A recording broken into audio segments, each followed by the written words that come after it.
I should have canceled the shift the moment I felt that cold pull in my gut. But I didn't. I told myself it was just another Friday night run. 3 rides, 2 hours, a playlist I'd heard 1,000 times. Nothing unusual. But the city felt wrong. The streets were too empty, the lights too dim. And every time the wind hit the car, it sounded like someone whispering against the window. Then the app pinged. One simple ping. And the moment I hit accept, the night changed. I didn't know it yet, but that ride wasn't supposed to happen. Not for me, not for anyone alive. By the end of that shift, I'd realized the truth. Someone got into my car that never should have been there. Story 1. A hoodie and $5.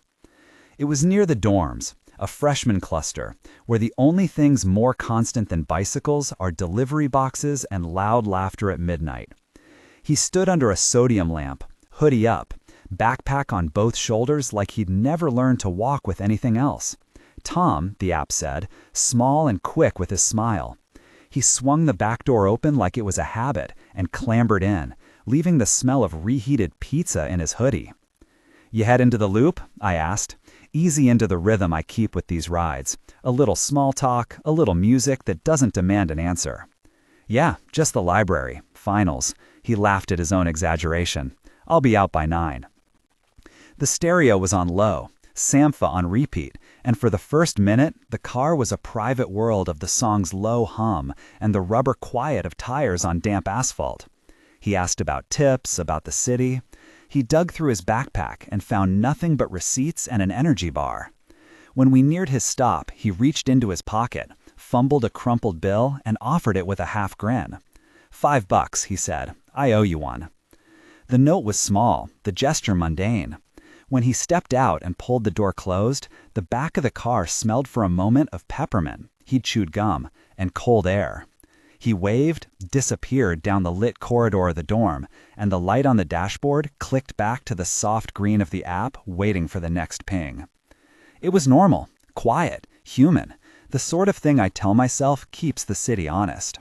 If you like carefully told true night rides, hit subscribe and stick around. There's more tonight than that hoodie and the $5. Story 2. A violin case and an uneasy hum. I found Alina outside a cafe that had stopped serving soup and started serving late-night espresso. She carried a battered violin case like a second child, the kind of case that knew the weight of practice and the smell of rosin. Her hands were warm, and there was a thin, stubborn line of flour on her fingers, perhaps from a pastry she'd had earlier, or from the baker's stand she'd played near during the afternoon. She climbed into the seat opposite where Tom had sat, but the car felt different with her there. She hummed a scale under her breath, a soft, precise sound that made my fingers on the wheel slow. "Concert tonight?" I asked, because that's what you ask a person with a violin. People like to be asked the obvious. They like to say what they do, in the light of a friendly, neutral voice. "Just a small thing," she said. "Late rehearsal. I'm on my way home." The hum shifted, a minor key in the middle.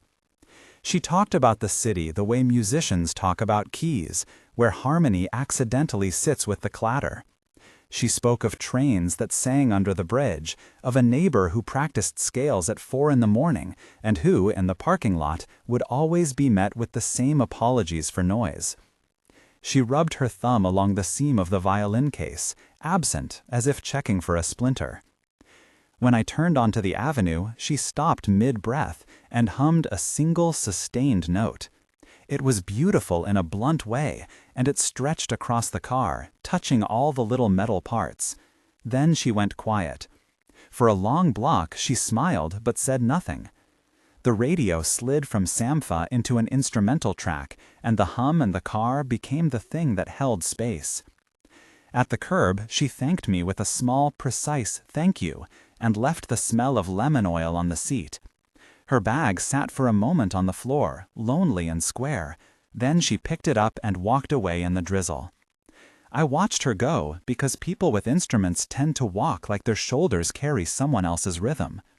She paused to look back once, not at me, but at the map of the city, as if weighing it. Then she was gone. I drove on. I noticed two things that made an odd little thread in my chest: the hum that had followed me for a minute after she left, and a taste like pennies at the back of my mouth. Nothing I could put a name to, just a metallic edge to the night. It was a small unease. The city is full of them. A hum, a leaving glance. Alone, each one is forgettable. Strung together, they can start to look like a pattern. By the time the next ping came, it felt like the night carried a low, expectant silence, a small tension, like the pause before a held note in a song you know will break somewhere you did not expect. Story 3. The Passenger Waiting in the Dark. I got the request at 11:38 p.m. The app map blanked and showed a pale dot under the Kennedy overpass. The pin was confusing, a slant of highway concrete in shadow, the kind of corner where the city forgets to be friendly. A place you expect people to rush through, not to wait and lean. Driving under the overpass, the world narrowed. The light there is different, sodium and cold, a coarse kind of pale that throws faces into the geometry of shadow. There was a smell of oil and something sweet I couldn't place. The GPS pulled me closer, and the pin resolved into a figure leaning against a pillar. He was standing in the dark, one hand in his pocket, the other holding nothing. When I pulled over and killed the engine, my car filled with the small sounds of my own movement, the fabric of the seat, the click of the hazards. I checked the mirror. He stepped forward, his shadow folding into the back of the vehicle. "Martin?" the app said. He climbed in without a look at me and settled in a way that made the seat contour around him like a place he'd been designed to fit. He said only one word: drive. He spoke as if we had a lifetime of rides together. The word was dry. It hardly disturbed the air. He smelled faintly of cigarette paper and something sweet, maybe cough drops, like peppermint colliding with something heavier. The car light painted his jaw, then left his face to shadow. He wore a coat that had seen better winters, and his hands were calloused at the knuckles, as if the life they came from asked for work.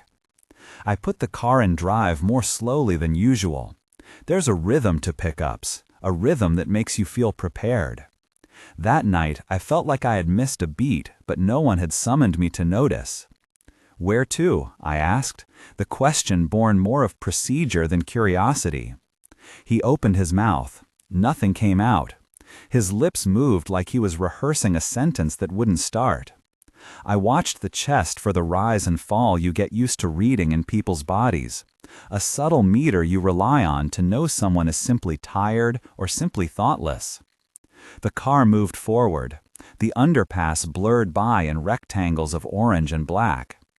I tried the small talk that fills awkward gaps. The weather, the route, the music. He didn't answer. Once, in a lull of red light, I reached the back seat with my elbow to flick the dome light, a habit when I pick up someone who seems out of it. He slid his head a fraction to the side and then back, a tiny involuntary cheval in the dark. The first real oddity was the quiet.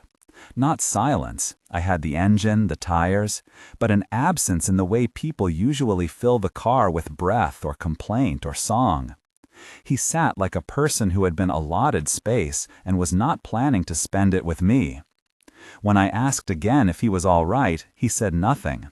He fixed his eyes on a point slightly beyond the rear view, on something I could not see. Then the mouth. I noticed the wetness first, a small dampening at the corner of his lips. It was not an image I wanted to examine closely, so I glanced at his hands instead, pale at the fingertips, knuckles white in the low light. There was a slackness to his face I hadn't seen in any sober passenger. The jaw drooped like a door off its hinge. Adrenaline is funny. It comes with a bright animal focus that narrows everything into edges. Without thinking, I slowed the car hard at the next safe place to pull over. The radio cut off with a soft pop. My hands found his wrist before I had even decided to check it.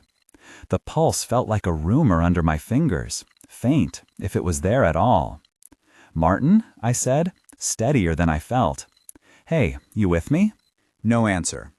The dashboard clock said 11:47 p.m. The city outside kept its careless business. A bus sighed at the next light. An engine idled, music leaking from a window. It is strange how life keeps up its routines when something has gone wrong right inside your car. I checked his pupils. They were mid-size and not responsive in the way someone awake's pupils would be. I leaned forward enough to see the shallow rise of his chest. The wetness at his mouth had gathered a little at the corner and left a dull stain on his collar. There was a faint sourness in the air I couldn't place.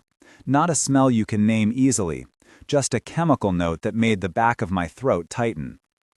My thumb found a beat under his jaw and tried for a pulse on the neck. My fingertips came away trembling.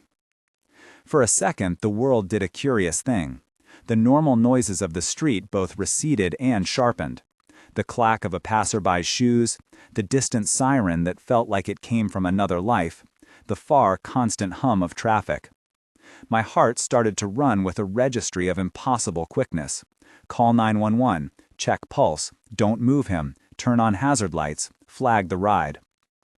I called 911. My voice fell in and out of being.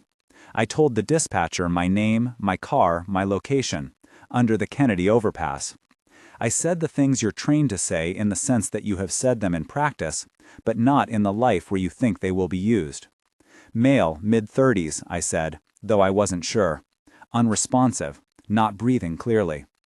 The dispatcher's voice was a steady loop of professional calm.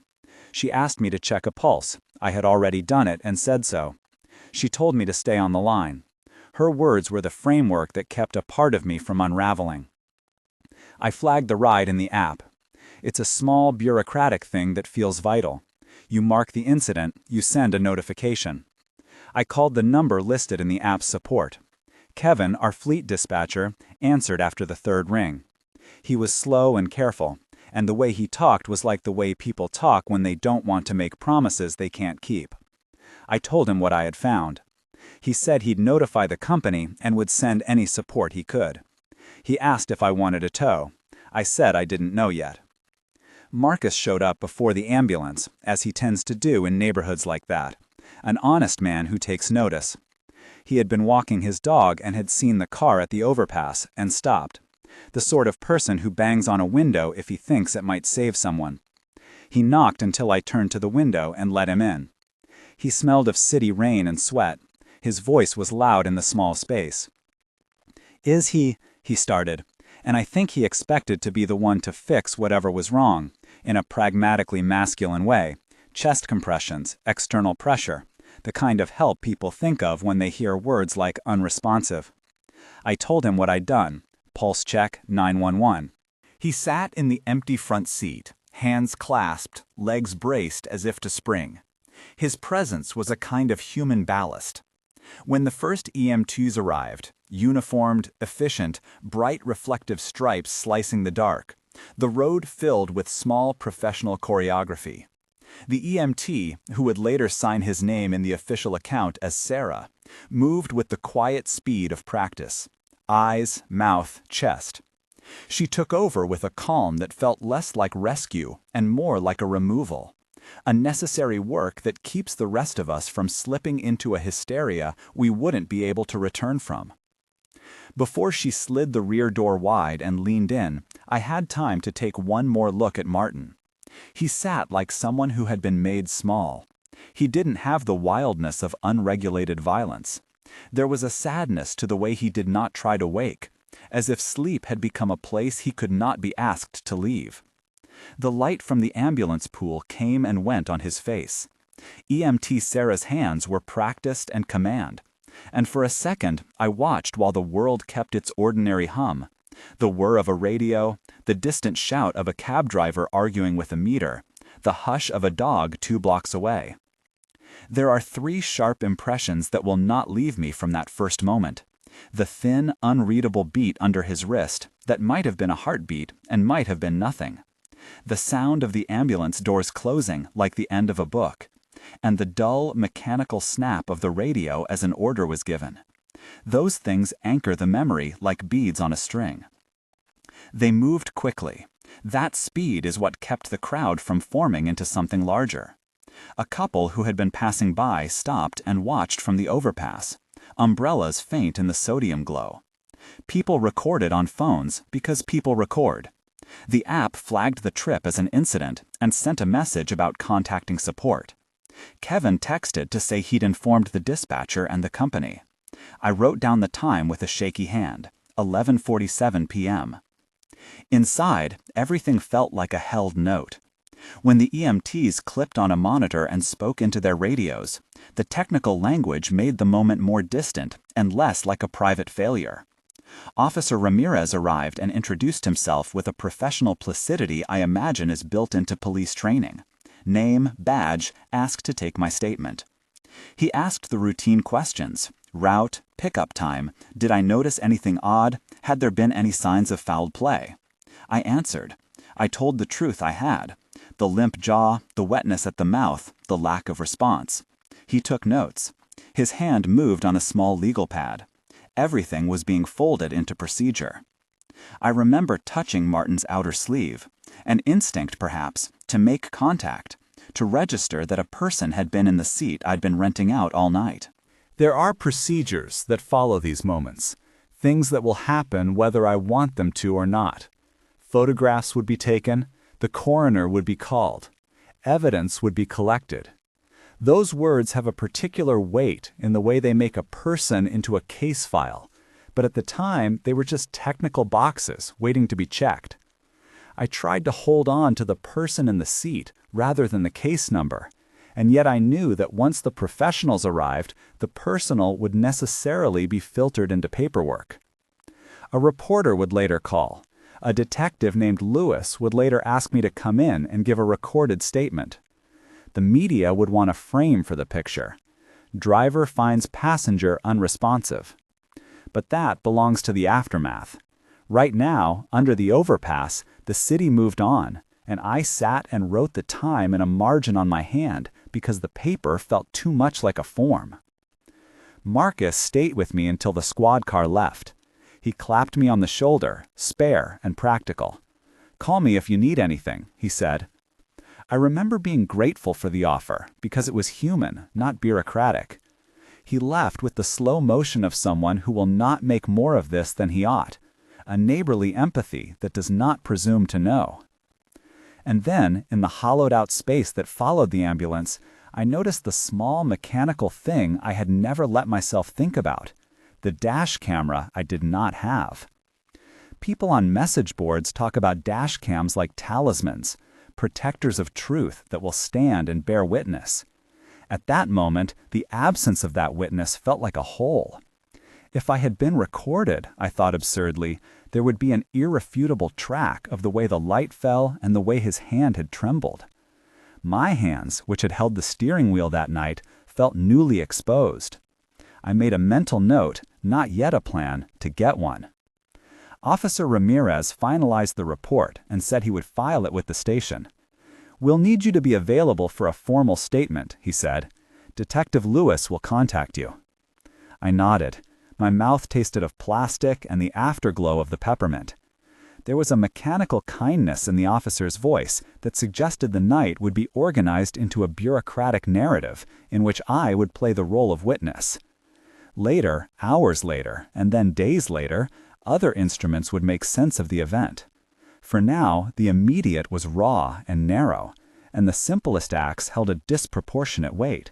Closing a window, stepping out onto the wet concrete, pulling the collar of my jacket up against the October air. I drove home that night in a way I have driven home only a few times in my life, carefully, as if a wrong motion could undo the scaffolding of everything that had just happened. The city looked the same as it always had. Lit storefronts, the odd late cab, someone on a stoop with a cigarette. And yet a fissure had opened in it that I could not quite close. The Ride app showed me the flagged trip, a rectangle of digital ink that said in small letters, "Incident reported." Kevin texted twice more, checking in, offering resources. Maria called and then texted again, a wave file of someone breathing, long exhales like a practice in calming. At home, I sat at the kitchen table, the light over the sink on, and tried to name what I felt. It would be easy to use the big words, shock, fear, grief. Those were all true, but smaller things hovered. The physical memory of the pulse under my fingers, the feeling of wetness at the corner of a mouth, and the shame of wondering whether I had missed something that another person would have seen. The way a city around you can seem indifferent and, at the same time, quietly attentive in the person who knocks on your window. I made lists that didn't help. Call Kevin back, call support, install a dash cam, make sure the insurance information is up to date, try to sleep. If you've ever been in the rear seat when something went wrong in the front, you know that the small rituals, the lists, the text messages, are like ropes you throw yourself to hold. I didn't sleep well. My hands remembered the way I had put them on his wrist. When sleep came in brief windows, my mind returned to the underpass and to the way the light had hit his face. I woke in the middle of the night and checked my phone for messages that would tell me more than the dispatch had. Had the man been all right? Had there been signs? Who had been with him? The phone offered me only the cold list of entries, the flagged trip, a voicemail from Kevin, a text from Maria. In the morning, other things would begin to accrete. The coroner's office calling for details, a detective wanting to take a formal statement, the small public ripple of an incident recorded into the city archive. But that would come later. For now, the night had left a residue. There are small private tools I have since turned to in the wake of that night. A leather-bound notebook that I write the time and one line of detail in, an anchor against the blur. A rubber band on my wrist that I stretch and breathe with during a run. Not remedies, not cures, habits that stitch the day back together and remind me that I am still present in a world that sometimes loses people into shadow. It was the strangest thing. An ordinary car, an ordinary night, a man who said only, "drive." Small gestures had already begun to change the shape of the evening. The hoodies, the hums, the violin case, and then the thing you are never ready for arrived. The city's machinery started to move. Dispatch, EMTs, an officer with a notepad. There were things I would later have to tell and things I would later learn. Names would be confirmed. A formal finding would be written. People would speak into microphones and cameras, and the story would get a different shape every time someone else repeated it. But in that first slice of time, the pulse of the app, the underpass, the wetness at the corner of his mouth, there was only the immediate concern and the tiny human acts that follow it. The rest would come later, in phone calls and official words.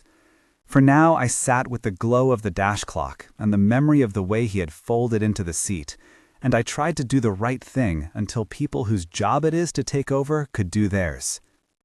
When the last of the emergency vehicles left and the overpass returned to its habitual indifferent flow, I closed the car door and leaned against the hood and let air into my chest like a redundant, grateful thing. The night had not finished with me. It was still holding a piece of its story back, one I would be forced to carry. I stayed there a long time, leaning my forehead against the cool metal of the hood until the October air felt like it could be breathed into some shape again. My hands were still sticky from the steering wheel, and the small light on the dash blinked 12:10 a.m., as if nothing outside wanted to notice the small rupture that had opened in the night. When I finally stood up and closed the door, the sound was muted, like closing a book halfway through a chapter. I drove home slow, looking at storefronts and at strangers who seemed to carry the ordinary weight of their evenings without noticing the faint tremor that had set under the city. The next morning came in the shape of emails and a phone that never stopped wanting something from me. Kevin texted to check in, then called again to ask if I'd slept, if I'd eaten. Maria sent a string of voice notes, practical, soft. Did you talk to dispatch? Did you get the coroner's number? She promised to come by the garage later and bring coffee. Those small, concrete offers felt like stitches.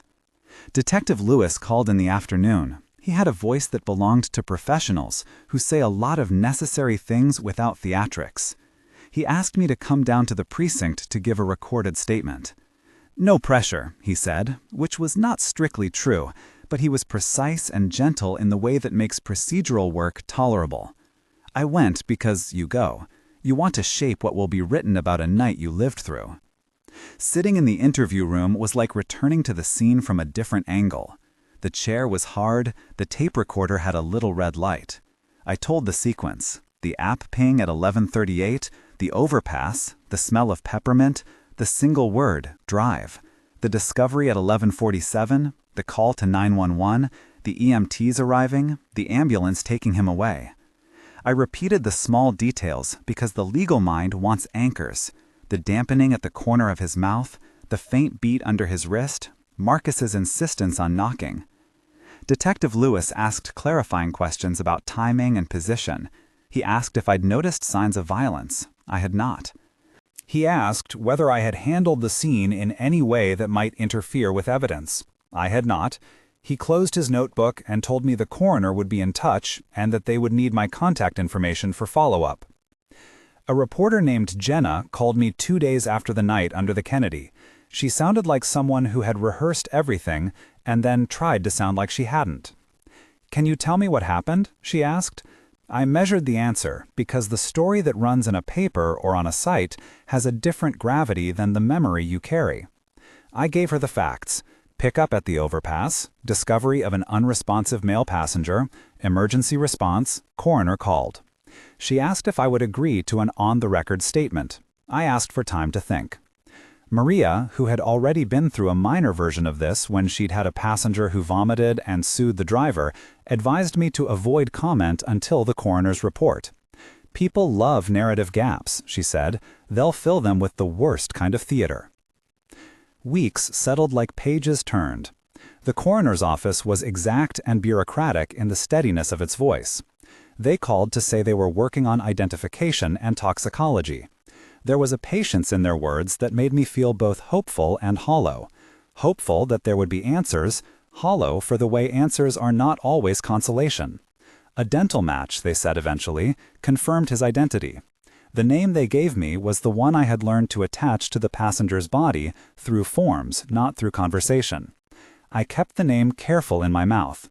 He moved from being a weight in my rear seat, to a file number, to a name, to a newspaper brief. Toxicology took longer. These things always do. The coroner's final note, when it came, was measured. The official wording was that the death was most consistent with probable cardiac arrest with contributing substances. That last phrase, contributing substances, carried an invisible load. It hinted at complexity without declaring motive or intent. It meant medical facts and chemical presence, not an allegation of wrongdoing. Detective Lewis read me the line over the phone with the same professional placidity he had used in the interview. "Unattended death," he said. "No indication of foul play. Case closed, pending usual administrative follow-ups." The phrase landed like a hammer and a feather at once. It was closure in the administrative sense, but not in the human sense. The local news picked it up in ways that made me uncomfortable. Jenna wrote a short piece that was careful with names and focused on the procedural. Driver calls 911, EMTs respond, coroner investigates.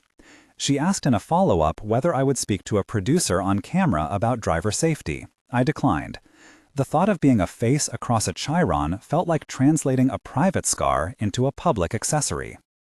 People on the driver forums had their own inventory of advice and speculation. Threads spun theories about pills and alcohol, about the city's neglected corners, about whether drivers should refuse pickups from under overpasses. Some posts were practical: get a dash cam, keep an updated emergency contact, flag odd rides to dispatch. Others were darker, quick to fill the unknown with accusation. I read but did not engage. There is a particular, predictable pattern to online reaction. Fear turns quickly into prescription, and prescription too easily becomes blame. Maria and I met at the garage 2 days later, and she drove me to a coffee shop that smelled like burnt beans and something sweet in the air. She sat across from me like someone who doesn't want to put a plaster on a fresh wound, but knows a Band-Aid matters. We talked in small sentences: what the coroner said, what Detective Lewis asked, whether I'd slept. She told me about the counseling line the company had offered drivers in our area, and about a pilot program the company was starting to test dash cams for drivers who wanted them. "It's not perfect," she said, "but it's something." She had a quiet, practical voice. She handed me a list of numbers: counselor, union rep, fleet manager. The list was worn at the edges because she'd carried it in her wallet. She told me to take a day off. I did take a day off. I went for a run through an empty neighborhood and paid careful attention to the small things: the way the soles of my shoes struck pavement, the rhythm of my breath, the taste of the air. Those things were anchors. I bought a cheap dash cam before the week was out and set it on the windshield like a talisman. It recorded everything, and felt at first like a poor substitute for the absence of presence in that back seat. But there was a curious relief in the idea that if the city offered another inexplicable night, there might be a digital witness. Counseling was steady work and not dramatic in the ways movies make it. A woman at the counseling line listened and asked me to recount the sequence slowly, to notice sensations, to mark moments where I felt a tightening. We practiced breathing exercises that felt embarrassingly small and yet mattered. An inhale, a count; an exhale, a count. I carried a rubber band on my wrist and would snap it softly when the memory rose like a tide. It helped to have a language for what I was doing, for the fact that there would not be a single dramatic remedy to make the night stop replaying. Trauma is not a single event, it is a set of echoes. Outside of the institutional responses, people did human things. Marcus sent a text saying he'd seen a candle at the overpass 2 days later and had thought to tell me. He had left a small, unpretentious note, taped to the pillar, that said nothing more than, "For the man who slept in my city." It was a private gesture, and I felt both grateful and awkward. A small group of drivers met one afternoon at a diner and compared notes, the small oddities they'd noticed in rides, how they handled unresponsive passengers, whether they carried gloves or a mask in the car. We did not try to make heroic vows. We shared contact numbers and the name of an attorney a driver had used after a different kind of incident. The meeting felt like a litany of small safety rituals, not solutions. Months later, the company did announce a limited rollout of dashcams for drivers who opted in, and a small pilot for a more prominent emergency contact feature in the app. These decisions felt practical rather than moralistic. They were responses to many incidents, not just to the night under the Kennedy. But when the email landed in my inbox, I still felt the familiar small prick of recognition. At least something had changed in an institutional way. The company also reiterated that counseling and support lines were available. I used them, and I recommended them to others when they called to ask what to do. There were other things I learned the hard way. I learned that grief does not only belong to those we know. It reaches into small corners and transforms your sense of routine. I learned that the pulse in your fingers, that rumor of a heartbeat, is a thing you can never fully unsee. I learned the strange humility of being a witness. You are certain of what you saw, and yet that certainty is a line that in public can be questioned, reorganized, and sometimes misunderstood. I learned that I could not have saved him any more than a single person could have saved the city on that night. That was a hard, practical acceptance to reach. There were tiny rituals I adopted that helped me keep the edge from fraying. I started writing the time and a single line about a ride in a leather notebook after each shift. Sometimes it was mundane. 12:02, 3 drinks in back, dropped off safe. Sometimes it was more raw. 10:12, underpass, unresponsive, EMTs called 911. Writing was a way to hand the memory to paper, and in doing so, reduce the weight it carried in my chest. I kept the notebook in the glove compartment, and months later, when new drivers asked me how to handle something, I would open it and point to a line as if the ink itself could teach. Marcus and I stayed in touch. Once, months after the night, he texted a photo of the overpass at dusk with a single line: "The light hits different now." He'd taken to picking up trash around that pillar after work. His gestures were unremarked except for their steadiness. For a while, that was enough. People told me I'd done the right things. Detective Lewis said as much when we crossed paths at the precinct for an unrelated administrative follow-up. "You called it in and you stayed on the line with dispatch. You gave a clear account. That helps us." His words were competent and small, the kind you want from someone handling records. They did not erase the memory, but they did translate it into something that fit the machinery of the city. Once, on a slow night months later, a writer asked me why I kept working nights. The question is practical and existential. I told them the honest, practical truth. The night shift balances the day shift world in a way that felt honest to me after a breakup and after a move into an apartment that was, for a while, too quiet. I also told them the part that is harder to explain. Night driving teaches you to see people in transit, in small moments of being between places, and I was not willing to leave that work to strangers. The writer smiled and said little, but something passed between us. A small human recognition that these jobs are both ordinary and quietly significant. In the months after the coroner's findings, I found myself policing the edges of my own memory. I would sit with a friend at a bar and suddenly a canned laugh or the smell of peppermint would fold over me, and I would have to breathe until the fear eased. Sometimes the city would present a tableau so similar to that night that I would be pulled back, like a dream caught at the corner of waking. The counseling helped with tools to handle those moments, but there was a deeper thing too: time. It did not heal as much as it rearranged. The sharpness blunted into something like wear. The memory no longer took the center stage of my life, but it sat there, persistent like the dull weight of a coin in a pocket. I drove again under the Kennedy overpass. The city looked unchanged. The pillar still bore the graffiti it always had, a new coat of dirt collecting in the same grooves. But I carried a different set of choices with me. I kept the dashcam turned on. I carried a small first aid kit in the trunk. I had updated my emergency contacts in the app. I kept a pack of gloves in the glove box. Those are not heroic acts. They are a set of small, practical hedges against the unknown. There were nights that felt creepier than others, the ones that still linger with an odd metallic taste. Tom and Alina remained as small, distinct memories: a hoodie and a $5 bill, a violin case and a hum. They were scenes I could replay now without the immediate sting. Martin, the man who had climbed into the back seat and said only one word, remained the one that could still draw blood from the night when I thought the city had closed up shop for the evening.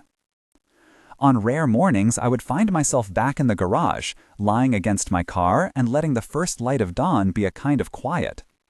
Maria would hand me coffee without a parade, and we would sit and trade small stories.